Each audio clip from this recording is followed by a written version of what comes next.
Welcome to episode 4 of Bonding and Beer. We got some changes going on. I know this episode was supposed to be about silane, but we're going to hit you guys with Zirconia and Zirconia bonding. Let's go!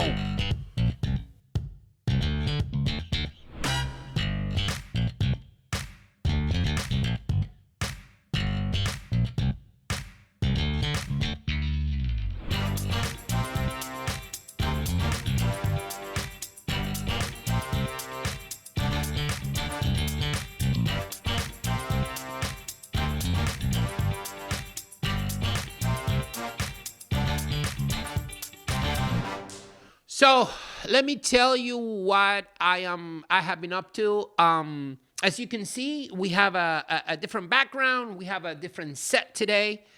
And the reason is because there are renovations going on right now at the headquarters. And of course, there's a lot of noise, a lot of, workers just banging stuff around, demolishing stuff, putting stuff together. So we decided to come to my house and, film our podcast from my house. And actually, I like it here better because I have more access to beer. I have more access to food.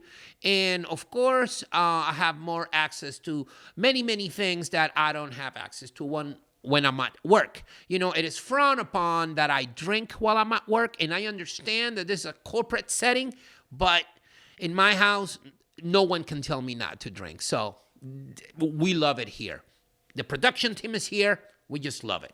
So recently, I went to the Chicago Midwinter meeting, and I lectured there. It was a lot of fun.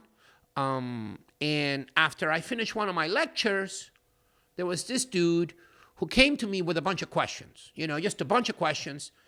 I tried to answer the questions, and of course, I had to leave the room because there was another lecture that was about to start. As I'm leaving the room, I tell the guy, okay, listen, I got to go. I had to go and do other stuff. And he said, well, thank you for your time. As I say goodbye to this dude, these 3 doctors, female doctors from different places in Latin America, young doctors, they approach and they go like, hey, we would like to take some pictures because we follow you on Instagram and whatnot. And I started talking to them. And then this dude that I just talked to and answered all his questions, he comes back and he said, oh, you're willing to talk to them, but you're not willing to talk to me. And I'm like, dude, you're ugly. I don't want to talk to you. I want to talk to the girls, to the ladies. Of course, I prefer to talk to the ladies than talk to you. What are you talking about? I want to hang out with the pretty people. It's so crazy. It's so crazy. So again, if you want to know about what I'm doing, if you want to follow, you can and see what kind of beer I'm drinking, where I'm going to be lecturing. You can follow me on Instagram. My handle is @RolandBond, and you can, just follow and check out what I'm doing, and, drop some comments, and that's where I share the joy. Okay, so I know I mentioned that this episode was going to be about silane, but guess what? Change of plans. We're going to be talking about Zirconia. 2-parter, 2 episodes, okay? First episode is going to be about Zirconia as a material. Second episode is going to be about bonding to Zirconia. But before we get into that, let's get into this, the beer, this puppy, because that's why you're here. Let's go.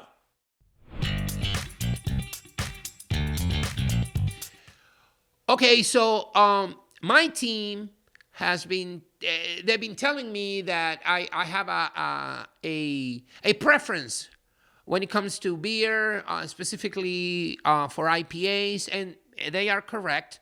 So they want me to do something a little different now. Okay, so I said, absolutely, I'll try anything. If it's a beer, I will definitely give it a shot. I don't discriminate when it comes to different styles, to different beers from different parts of the world. And if they are craft beer, even better. So we're going to try this guy over here. And this one, the beer name is called Monogatari. It's got a really cool can. You got a Japanese stuff going on, like Mount Fuji and stuff. This looks like a little bit of anime going on there. The brewery is called More Brewing. It's out of Huntley in Illinois.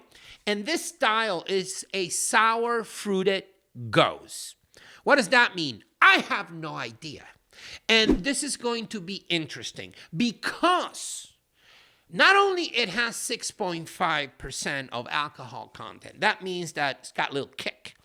But the description, according to the brewery, and I'm going to read this. It says, sour fruited ghost style ale with black lime. What is that? Limes are green. Now, all of a sudden, we got black limes. What does that mean? I don't know. Kabozu. What is kabozu? I heard someone mention something about being citrusy. And sea salt. Now we got lime, we got salt. I'm assuming there's a little bit of tequila here, so we're having a shot. Apparently, that's what this is. You know, why am I doing this one? Because Cameron suggested it. Apparently, this is one of his favorites. Now, you can see how complex this dude is. You know, black lime and kabosu. What kind of description is that? I don't know. But we're going to try it. Why? Because we love beer. Okay? Have I tried this before? Absolutely not. Never. Why? I'm not a big fan of sour beers. However, I'm willing to try it. So let's go. Woo! Let's go. That's a beautiful sound. It's the sound that things are about to get better. So let's pour it here on my Iron Man pint cup over here. I got this one from when I did a race in Waco, Texas. And the motto is, anything is possible. Yes, anything is possible. Me having a sour beer, it's possible. It's about to happen. Oh, my dear Lord. Let's pour it.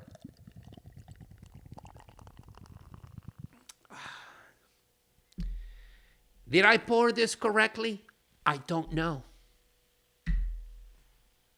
And to be honest, it's irrelevant. You pour your beer any way you want. Beer is freedom, okay? It's freedom. Do whatever the hell you want with it. You're not supposed to pour it like that. Who cares? Pour it and drink it.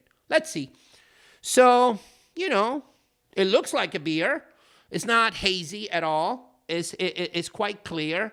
The color, it looks like, you know, it's not dark necessarily. So you can't, it looks like a lager, but let's see. Let's just, you know, take a little sniff over here. Yes. It smells very citrusy. So I'm assuming that black lime, this is what it smells like. Let's try it. Sip, sip, sip, sip, sip. Okay, there's a lot going on here. I'm going to save the comments. I'll do the full review at the end of this episode, so you're going to have to stick around. But it is interesting. I don't dislike it. It is interesting.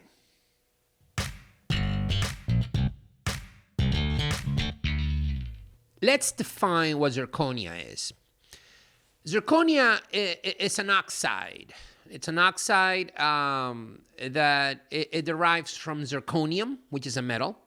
And zirconium is, I believe, is number 40 in the periodic table. That's a metal.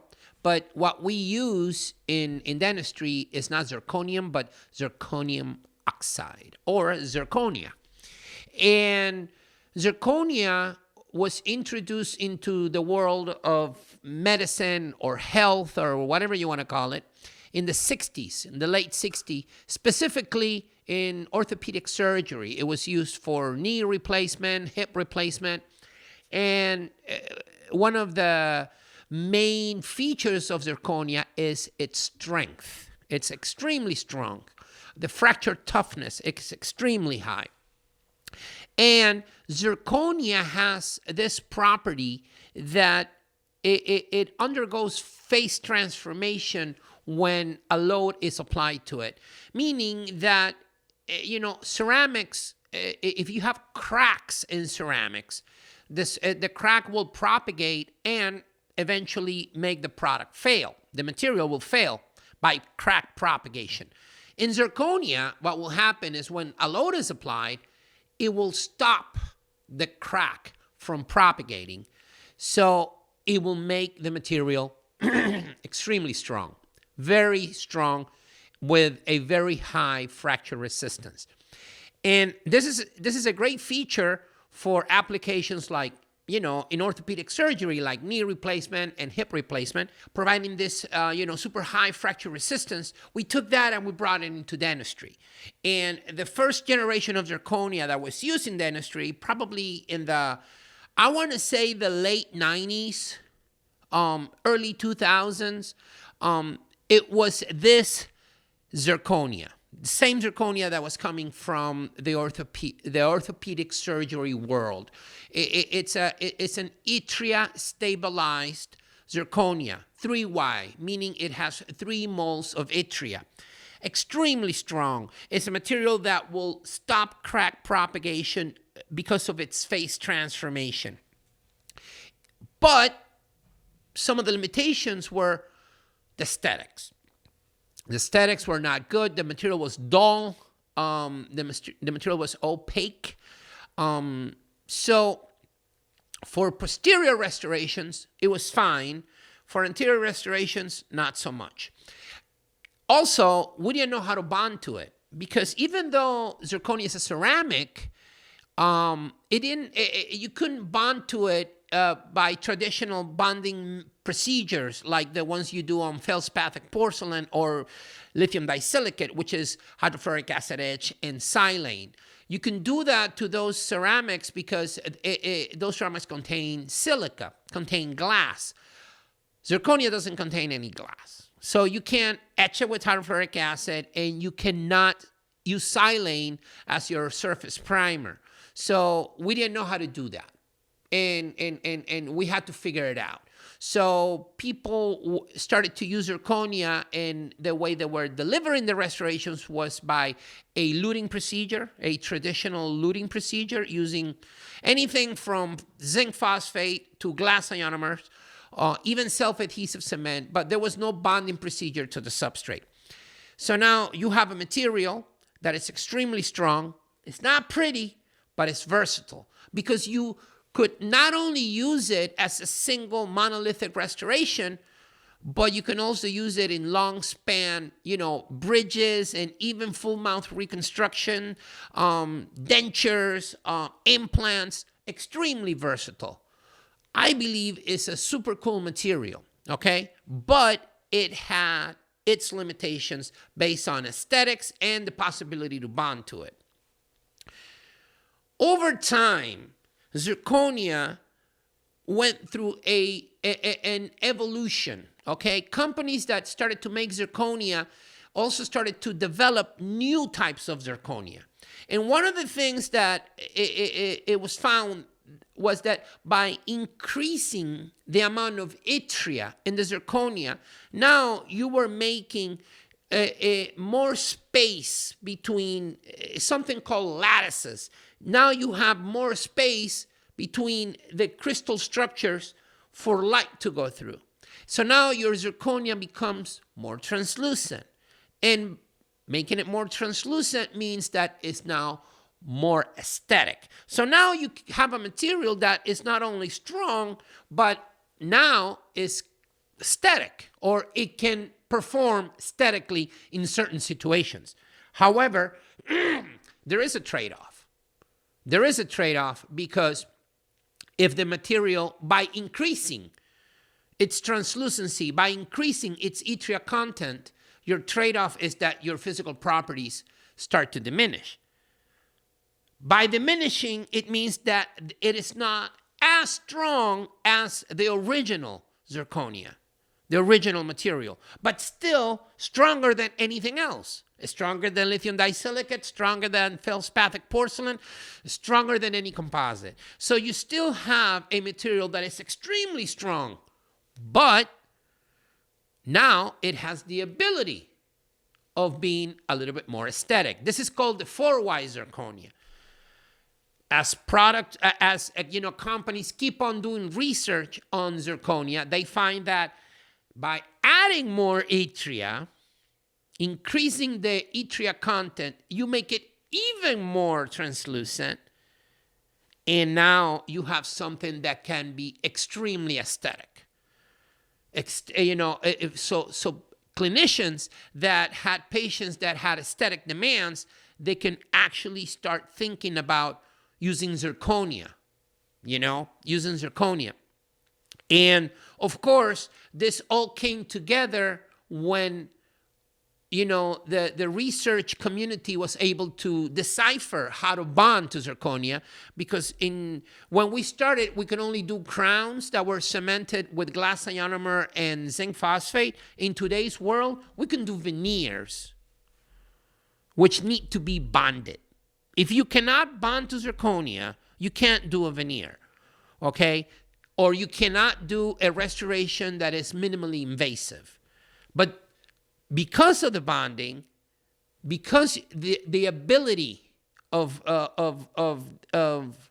the availability of materials that can bond to zirconia, and I will talk about that more in depth in the next episode, you can do minimally invasive dentistry and using zirconia as a restorative substrate. Now, labs love zirconia. And the reason they love zirconia is because it is very easy to mill, and the material itself is very forgiving on the equipment, okay?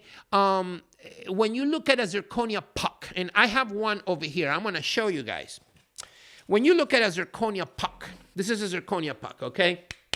When you look at this puck, it almost feels like chalk. And when you put it inside, the milling machine, it's very easy. It's very forgiving to the burrs and to the equipment itself. And then because of this, labs would rather put this inside their equipment than put something like Emax, for example, which is, it's already been sintered. It's been pre-sintered, and then you have to mill it. It's very hard. The material is harder. The Emax material is harder than this. While you're milling it. When you mill this, you take it out of the machine and then you put it in the oven, to center it. But the milling process is more forgiving. And that's why labs like it. Also, one puck, depending on the brand, they're going to have different costs, but you can do multiple restorations out of one puck. Multiple. So it is very cost effective for the lab. And, this is what, some lab conversations with labs, they've told me that it's cost effective, it's more forgiving, it's easy to work with. And, if the doctor knows how to bond, it's going to be very effective. So there are multiple reasons why zirconia has become extremely popular. Okay? Now, can you bond to it? The answer is yes. I will get into that, later on. But because you can bond to it, because the different types of zirconia that provide different clinical services, we have a material that is extremely versatile, is actually pretty, it's aesthetic, it's strong, and it's something that everybody should try. I believe that zirconia is one of those materials that if you can introduce it into the type of treatment that you offer, you're going to provide a good service. I was talking about the zirconia stuff and I forgot to drink my beer. What kind of human being am I when I forget to drink my beer? I need to be reminded that I need to get drunk. Sip, sip, sip, sip. Life is grand. When the people that you love, that surround you, tell you, Rolando, you need to drink. Who does that? It's usually the opposite. When they tell you need to stop drinking, okay, it's not going to happen. We are going to drink some of this. Is absolute Cam. We sure we brought more, right? Goddamn, it's going to be a fun Friday. Let's go. So, I've been talking to a lot of people on social media, in person, about this zirconia development, the evolution. I get a lot of questions about zirconia. Some people are, on the fence regarding the introduction of zirconia into their clinical practice, and I get it, but zirconia is not new. Zirconia has been around for a while now. But like everything that becomes popular, it has its detractors, Not everyone is going to like everything at the same time, Like maybe 45 minutes ago, I didn't like sour beers. I just didn't. I thought they were stupid. I thought, why in the world would you have a sour beer? But you know what? Once you try it, you find out that you're stupid for not trying it. You know what I'm saying? You need to try stuff, new stuff, experience life. Let's go. So, Sip, sip, sip. this dude told me, zirconia is stupid. And I'm like, it's not stupid. I don't think it's stupid. I think zirconia is misunderstood sometimes. There is a lot of, smack. People talk smack about zirconia due to their own failures, their experience, and then immediately you build this judgment, and then you share your opinions, and the first thing that comes out of your mouth is, oh, it doesn't work, it debonds, you cannot bond to it, it sucks, it's ugly, and so on and so forth. I think that the people that say this kind of thing have not given zirconia a chance, and I don't think it's fair to the material itself. I think zirconia has a space, it has an application, it has a function, and the possibilities, the way things are going and moving forward, they're basically endless. When you compare zirconia to Emax, okay, which is another popular substrate, you have to, if you put them side by side, which one would you choose, and why? You have to make that assessment. You have to make that decision, make that call.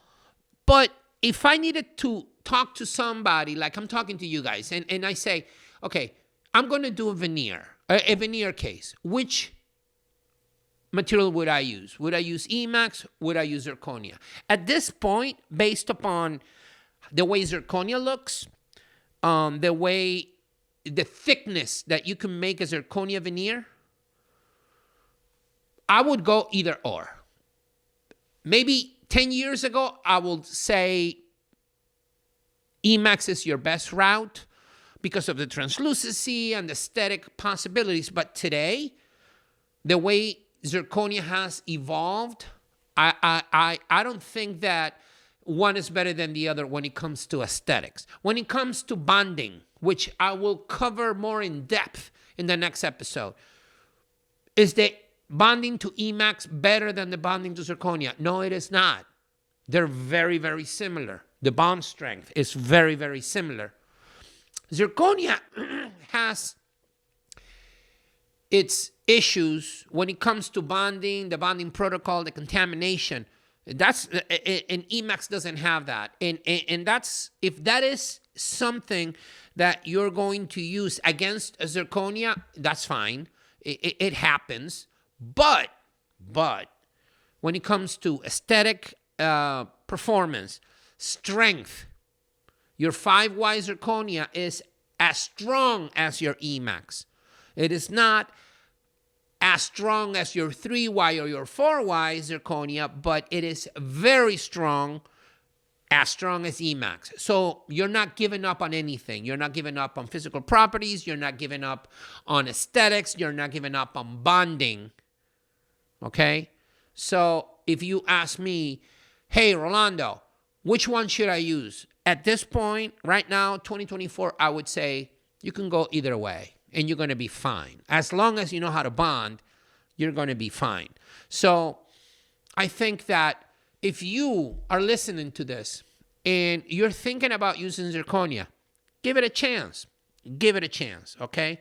I think it's important for you to understand the material, do a little bit of research, talk to your lab, talk to people in your community, study groups, go to lectures, learn about the material, and give it a shot.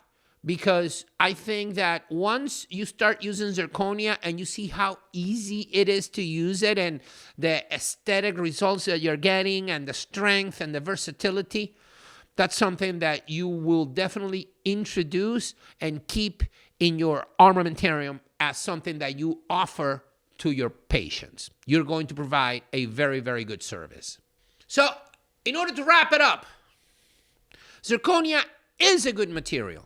It's an excellent material with, a wide array of applications.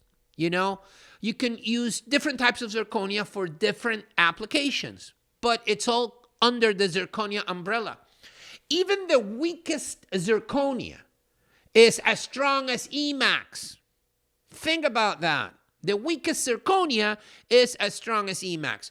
And you can bond to it. We will talk about that later on. Totally bondable. If you can bond to it, it's going to be good, okay? Now, I'm going to give you 3 tips. Number 1 tip, you need to know what your lab uses. This is a zirconia puck. You don't know which brand it is. I'm not going to say which brand it is. But I can tell you, I bought this puck on eBay for $22.49. Okay?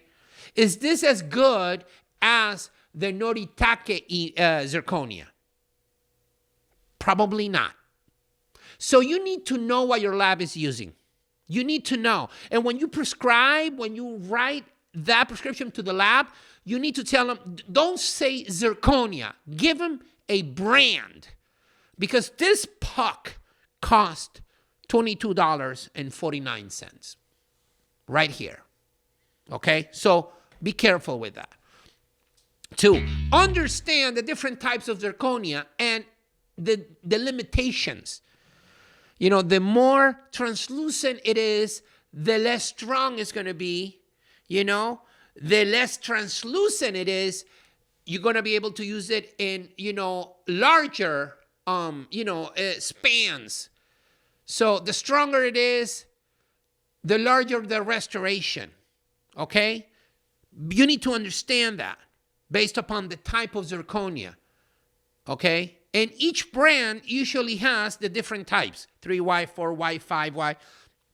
And I heard that there is a new one, 6Y. You need to be aware of each type from the brand that you decide to use. Don't use cheap stuff. Okay, so you are aware that this is $22.49. And you're like, oh, I have a scanner in my office and I have a milling machine in my office. And I'm going to be super cheap. What's the term that people like to use when they're being cheap? Cost effective. No, you're not being cost effective. You're being cheap.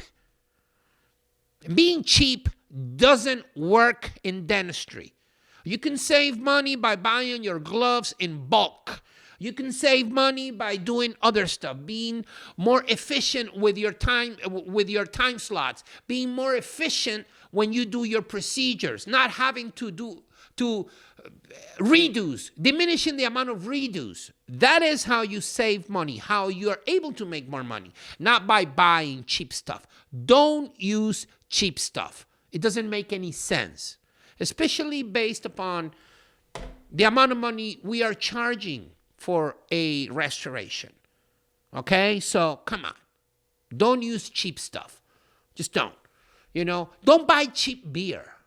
I have nothing against cheap beer. However, I choose not to drink that. Why? Because it's crappy. Like, we're not sponsored by these guys. Are we, Cam? Not yet. What do you guys think about being sponsored by a beer brand? Are we open to this opportunity? That'll be cool, right? Hell yeah. Now, Bud Light throws some money at us right here, and then, okay, I guess we'll have to drink Bud Light. But are we fan of Bud Light? Not necessarily. Why? Because this is craft beer. We're supporting the local business from Huntley, Illinois. Absolutely fantastic. And I think that the more craft beer you drink, the more you support the little guy. Bud Light is doing fine. So is Coors and Miller. and Corona. For those of you who like, cheap-ass weak beer. Now we're talking this sour Mogoshu. What's the name of this thing? Monogatari. Let's go. Monogatari. Monogatari from Moore Brewing Company out of Huntley, Illinois. This is, I've been enjoying this during this episode. I got to tell you, it's great. Again, it smells almost sweet, but not quite, but it's almost sweet. When you taste it, Sip, sip, sip. yes, it's sour. It's supposed to be because it is a sour beer. I never had a sour beer like this one, ever. I haven't had many because my initial experience made me completely biased against it. I just didn't like it. I didn't enjoy it. So I haven't had a lot of sours, but in my book, this is the way a sour should taste. It's not overpowering. Yes, the citrusy thing is there, the black lime, whatever they want to call it, the magadushi. What's the thing? What's the name of the thing? I don't remember. Let me go back. Yeah, right here. Kabusu. Kabusu. They say it's got sea salt. I don't feel any sea salt. Cam, are we supposed to throw the sea salt in there? No, it came with the beer, right? That's what I thought. But goddamn, there's no sea salt here. But I will say, what is the rating I'm going to give this? Of course, I only give fives to the beers that I love, such as, Antihero from Revolution Brewing. I gave that a 5. That's my go-to beer, whatever. But this one, I am willing to give it a 4.5. A 4.5, baby. 4.5 for this sour. Let's give Cam a shout out because he brought a good beer to the set today. Goddamn, I was concerned when he came in. He brought this 4-pack. This is tall boy, by the way. Tall boy. I was concerned. I'm like, I don't know. Hey, will I drink this again? Do they sell this everywhere? Or did you have to go to Huntley? I got it in Huntley, but I'm not sure. If they don't sell it over here, that's a shame. It's just plain stupid if they don't sell it over here. They should be selling it over here. Great beer, man. Monogatari goes with black lime, Mogadishu, and sea salt. It's just fantastic. Just fantastic. Please try it. Stop drinking Corona. They don't need you. These guys need you. Let's go.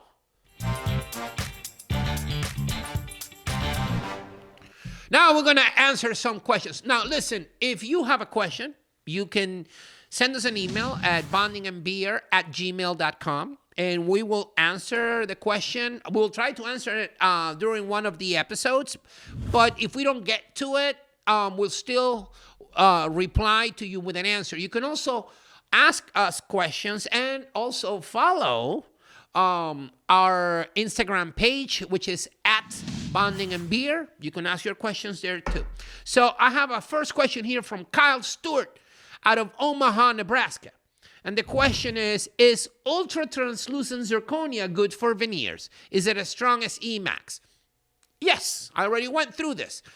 Ultra-translucent zirconia, the 5Y zirconia, has similar properties to Emax.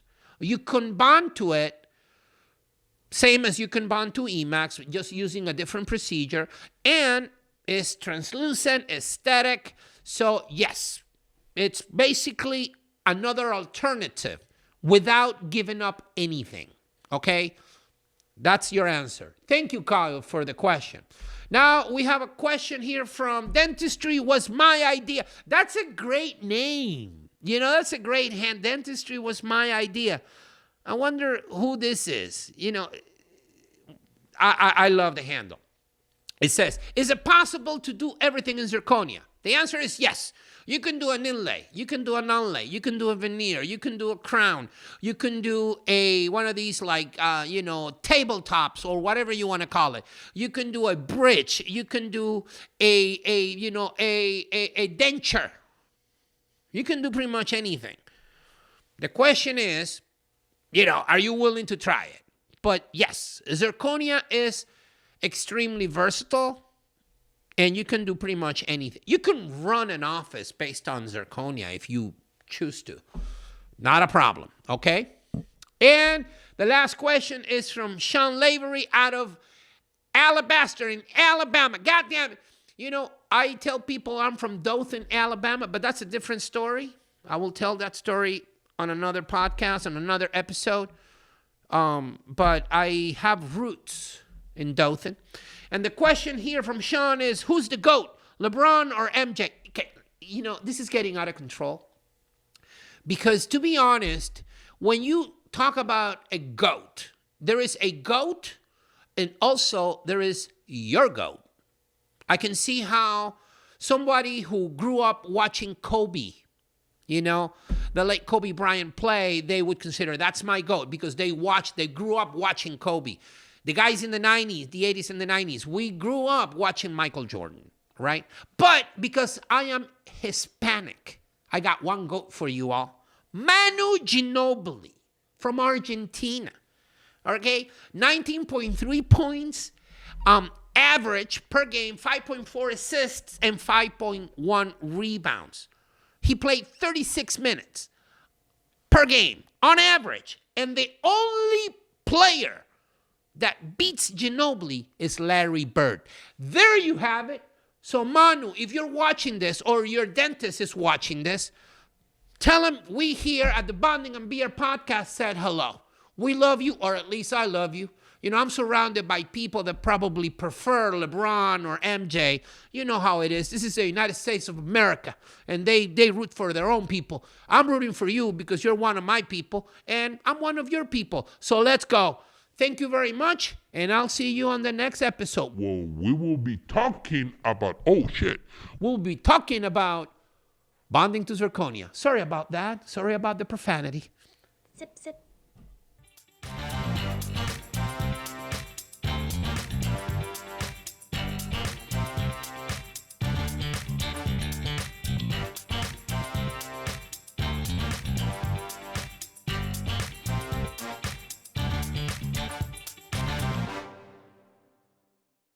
We decided to do a two-part one, where the first episode is going to talk about zirconia as a material, and the second episode,